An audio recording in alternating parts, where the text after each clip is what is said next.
Shalom saudara-saudariku yang terkasih, jumpa lagi dalam Renungan Harian Provinsi MSC Indonesia, edisi hari Selasa tanggal 22 Februari 2022 pada Pesta Tahta Santo Petrus Rasul, dengan bacaan-bacaan kitab suci yang menjadi pokok permenungan kita, diambil dari surat yang pertama Rasul Petrus pasal 5 ayat 1 sampai dengan 4, dan juga dari Injil Matius pasal 16 ayat 13 sampai dengan 19. Saudara-saudari yang terkasih, sebagai sebuah pertanyaan di awal renungan ini adalah, seberapa kuatkah fondasi iman kekatolikan kita saat ini?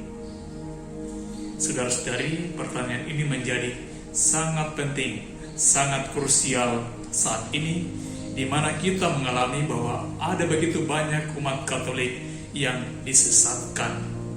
Dan itu terjadi karena banyak umat Katolik yang tidak mau mempelajari tentang imannya, tidak mau mendalami imannya, malah sibuk mendengarkannya dari pihak-pihak yang lain, sehingga mereka menjadi tersesat, dan kemudian setelah tersesat juga menjadi penyesat bagi umat-umat Katolik yang lain.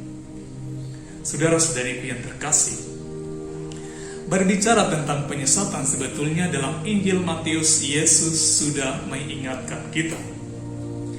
Waspadalah supaya jangan ada orang yang menyesatkan kamu, sebab banyak orang akan datang dengan memakai namaku dan berkata, Akulah Mesias, dan mereka akan menyesatkan banyak orang. Yesus sudah mengetahui bahwa umatnya akan disesatkan. Tetapi Yesus tidak tinggal diam. Yesus memiliki suatu rencana yang matang. Dan untuk itulah Yesus mendirikan gerejanya di atas batu karang yang kokoh, yang tak lain adalah tahta Santo Petrus yang kita pestakan pada hari ini. Kepada Petrus, Yesus berkata, Engkau adalah Petrus, dan di atas batu karang ini aku akan mendirikan jemaatku, dan alam maut tidak akan menguasainya. Kepadamu akan kuberikan kunci kerajaan surga. Apa yang kau ikat di dunia ini akan terikat di surga, dan apa yang kau lepaskan di dunia ini akan terlepas di surga. Dan melalui tahta inilah kemudian Yesus menuntun dan membimbing umatnya, gerejanya, dari zaman ke zaman. Petrus dan para paus penggantinya secara turun-temurun meneruskan ajaran yang diterima dan dialami langsung dari Yesus sendiri. Dan kemudian atas bimbingan Roh Kudus membuat penafsiran-penafsiran sebagai pegangan bagi umat yang hidup dalam zaman dan tempat yang berbeda-beda. Sehingga sekarang ini kita memiliki pegangan dari magisterium atau ajaran resmi Gereja Katolik untuk membantu umat menghadapi berbagai macam masalah atau kasus-kasus terkini yang mungkin belum ada dalam kitab suci. Misalnya sikap gereja Katolik yang resmi berhubungan dengan homoseksualitas, berhubungan dengan HIV/AIDS, berhubungan dengan narkoba, berhubungan dengan New Age, dan berbagai macam masalah moral kontemporer atau masalah-masalah moral dewasa ini. Maka saudara-saudari yang terkasih, permenungan kita saya akan sampaikan dalam beberapa pokok pertanyaan. Yang pertama, adakah kerinduan dalam hati kita untuk memperdalam iman kekatolikan kita?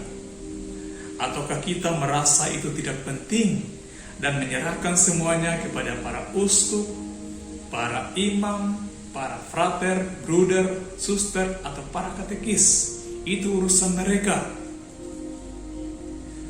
Pertanyaan berikut, kalau ada kerinduan dari dalam hati kita untuk memperdalam iman kekatolikan kita, Apakah kita mencari dari sumber-sumber yang terpercaya tentang persoalan-persoalan iman kita? Ataukah kita sembarangan mencari dari internet, sehingga kita membuat diri kita, membiarkan hati kita diobrak-abrik oleh para penyesat dengan berbagai macam tuduhan dan argumen. Injil palsulah, Yesus menikahlah, yang disalib bukan Yesuslah, Paus itu tokoh dajjal lah, dan sebagainya dan sebagainya. Sehingga kita sendiri kemudian menjadi pusing. Dan yang ketiga, sebagai religius ataupun sebagai katekis ataupun sebagai pengajar iman, apakah kita memiliki semangat kegebalaan untuk mencari, mendekati, dan memberikan pengajaran iman yang benar kepada begitu banyak umat yang tersesat, mereka yang kehausan dan membutuhkan? Saudara-saudari yang terkasih, Rasul Paulus menasihati kita, gembalakanlah kawanan domba yang telah dipercayakan padamu, menjaganya bukan karena terpaksa, tetapi dengan sukarela karena Allah, bukan sebagai orang yang mengharapkan upah, melainkan penuh pengabdian.